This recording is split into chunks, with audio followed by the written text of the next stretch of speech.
অহা কালি নিৰ্বাচনী আয়োগে নিৰ্বাচনৰ ঘোষণা কৰিব।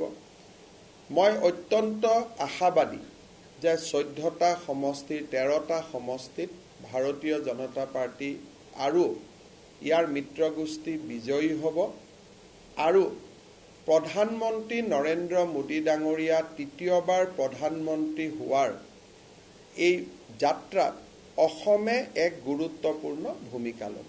2014 চনৰ পিছত প্ৰধানমন্ত্ৰীৰ মৰম আৰু উত্তৰ পূৰ্বক অষ্টলক্ষ্মী ৰূপত সজাবলৈ তেখেতৰ যি প্ৰচেষ্টা, সেই প্ৰচেষ্টাই তেখেতক 27 বাৰ অসম ভূমিলৈ মাতি আনিছে।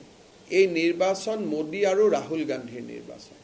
এইবাৰ নিৰ্বাচনী কেম্পেইনটোক আমি এটা কনষ্ট্ৰাকটিভ ইলেকশ্যন কেম্পেইনলৈকে লৈ যাব খুজিছোঁ।